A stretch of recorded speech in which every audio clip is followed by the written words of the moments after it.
میں آتا ہے رسول اللہ صلی اللہ علیہ وسلم نے فرمایا جس شخص کو جہنم میں سب سے آخر میں نکالا جائے گا اور اس کو سب سے کم درجے کی جنت ملے گی، تو اہل ایمان جو ہے نا، یہ ہمارا عقیدہ ہے، قرآن و سنت نے بیان کیا ہے کہ جو ایمان والے لوگ ہیں سزا کھانے کے بعد بالآخر وہ جہنم سے نکلیں گے۔ ایمان بہت بڑی نعمت ہے، خوب سمجھ لو۔ انسان عمل میں کتنا ہی خراب کیوں نہ ہو، لیکن جب تک وہ مومن ہے، ایک اللہ کا قائل، پیغمبر صلی اللہ علیہ وسلم کی ختم نبوت کا قائل، اسلام کو برحق سمجھتا ہے اور کلمے کو مانتا ہے، تو کیسا ہی برا عمل کرے سزا کھانے کے بعد بالآخر جہنم سے نکلے گا۔ اس پہ اللہ رسول نے بہت واضح طور پہ بتا دیا ہے کیوں نکلے گا، یہ بھی حدیث میں آتا ہے۔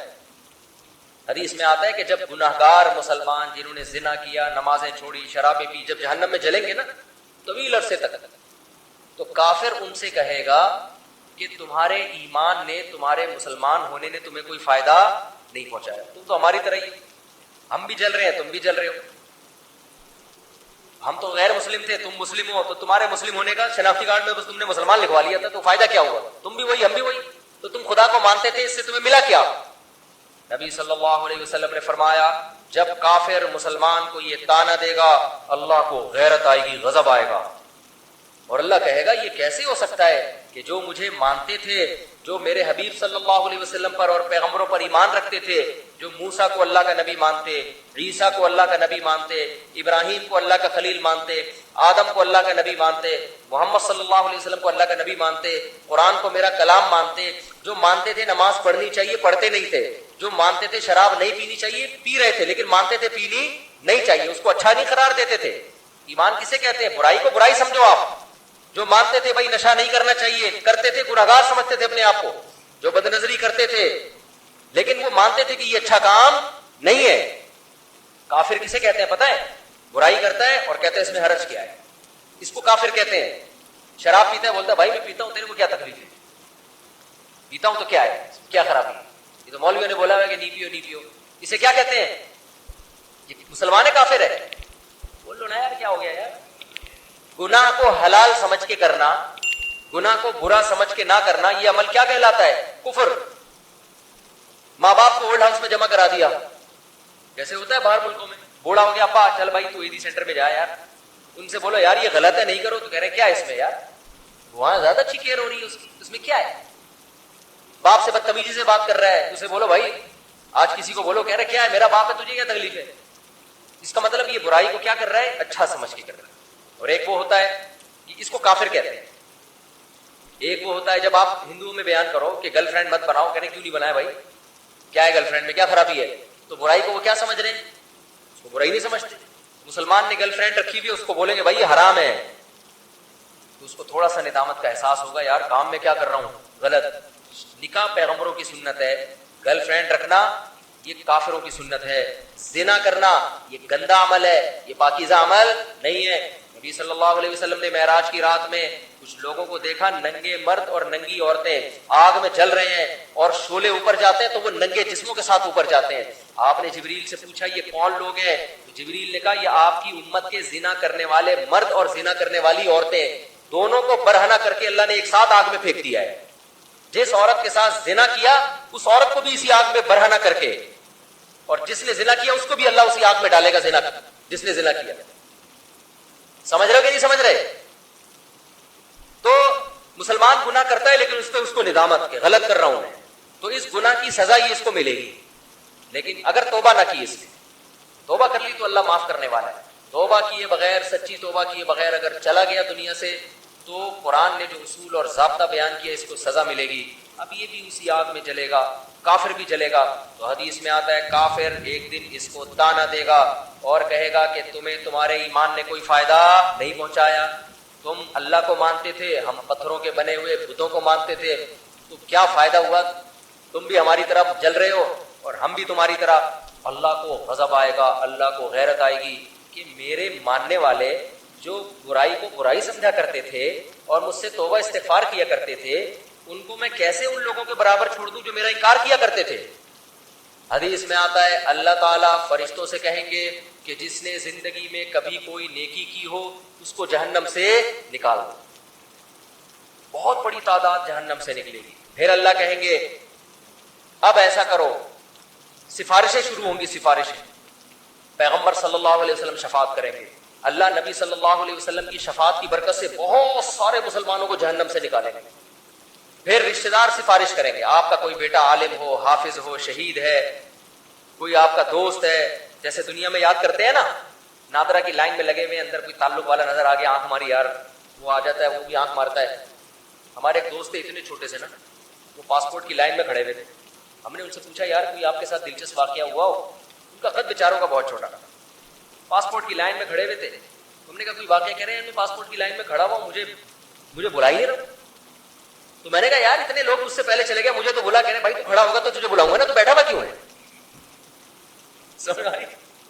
پھر کہتے میں نے ایسے اچھل کے بتایا بھائی میں بیٹھا ہوا نہیں ہوں, میں کھڑا ہوں. تو عجیب عجیب واقعات ہوتے ہیں پاکستان میں. تو جیسے ہوتا ہے نا یار, دنیا میں تو یہ غلط سمجھا جاتا ہے, لیکن اللہ تو اللہ ہے, اللہ اس تعلقات کا فائدہ پہنچائے گا. شہید مغفرت, شہید سفارش کرے گا, علماء شفاعت کریں گے, آپ کی اولاد میں کوئی حافظ ہے وہ شفاعت کرے گا, تو اللہ ان کی شفاعت کی برکت سے اور بہت سارے مسلمانوں کو جہنم سے نکالیں گے. سمجھتے ہو گے نہیں سمجھتے؟ پھر اللہ تعالیٰ فرشتوں سے پوچھے گا اب بتاؤ کتنے لوگ ہیں؟ فرشتے کہیں گے اللہ ابھی بھی بہت سارے لوگ ہیں. اللہ فرشتوں سے کہے گا اب کوئی کسی کی سفارش کرنے والا ہے؟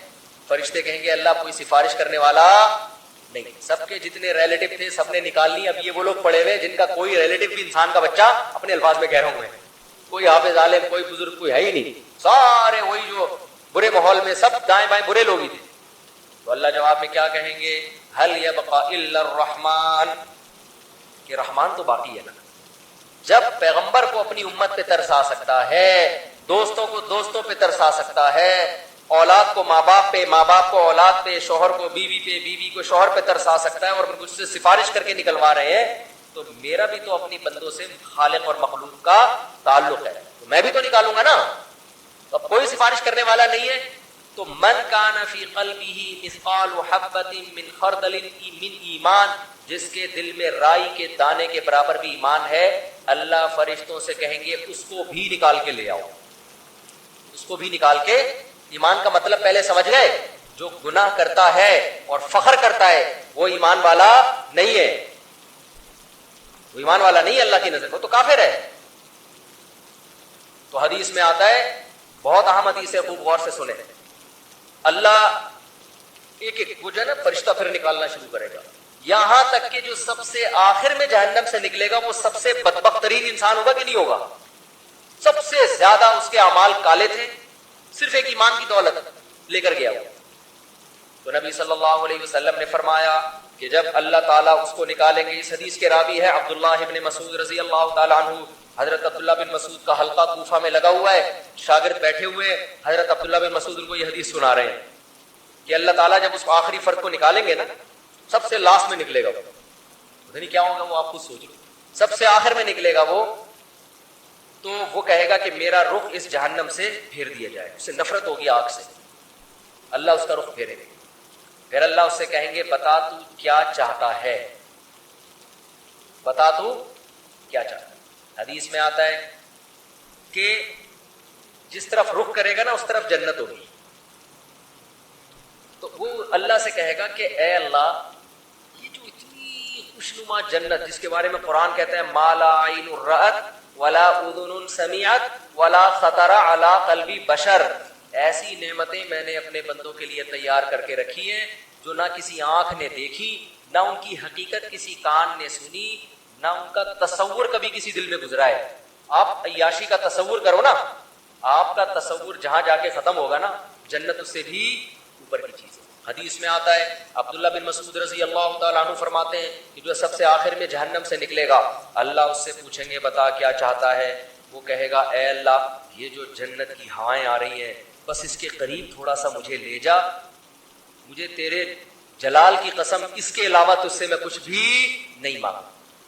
اللہ کہیں گے وعدہ کر, حدیث کا مفہوم اپنے الفاظ میں پیش کر رہا ہوں کہ مزید کچھ نہیں مانگنا. میں کہا کچھ بھی نہیں مانگنا.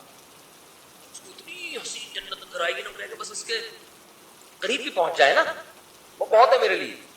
جب قریب جائے گا تو اور جنت کی خوشبوئیں اور ہوائیں آنا شروع.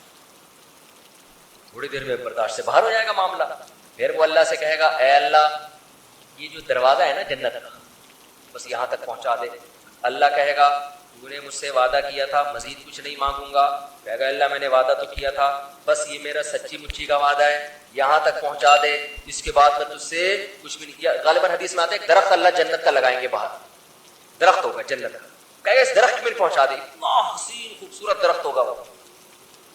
حدیث میں آتا ہے اللہ یہ بات جانتے ہوں گے کہ یہ معذور ہے, حالانکہ اللہ سے معاہدہ کر کے توڑنا کتنا بڑا جرم ہے نا, لیکن اللہ کو پتا ہوگا میں نے اتنا حسین درخت جنت کے قریب لگایا ہے کہ یہ شخص کوئی بھی ہوتا نا کتنا نیک سے نیک آدمی ہوتا جس نے زندگی میں کبھی معاہدہ نہیں توڑا آج وہ بھی معاہدہ توڑ دیتا. اس میں اٹریکشن اتنی ہے. تو ایک درخت جب وہ وہاں پہنچے گا اب جنت بالکل قریب ہو گیا, اب وہاں سے جنت کی ہوائیں آ رہی ہیں, مشک و عنبر کی ہوائیں آ رہی ہیں. کہے گا تھوڑی دیر تو برداشت کرے گا, اس کے بعد کہے گا اے اللہ بس تو مجھے اس کے دروازے تک پہنچا دے, میرا پکا سچا وعدہ, اس کے بعد میں تجھ سے کچھ بھی نہیں مانگا.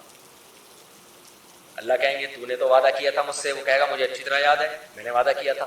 وعدہ خلافی کرنا بہت بڑا گناہ ہے اور اللہ سے وعدہ کر کے جھوٹ بولنا تو بہت بڑا گناہ ہے. بس ایک دفعہ ہے بھائی, اس کے بعد کبھی نہیں مانگوں گا. حدیث میں آتا ہے اللہ جانتے ہوں گے کہ یہ معذور ہے, کوئی بھی اس کی جگہ ہوتا تو جنت میں اٹریکشن اتنی ہے دروازے پہ پہنچ جائے گا تو اور قریب ہو گیا نا. تو وہ کہے گا اے اللہ اندر داخل کر دے, پکا وعدہ, اس کے بعد میں تجھ سے کچھ بھی بولو نہیں مانگوں گا.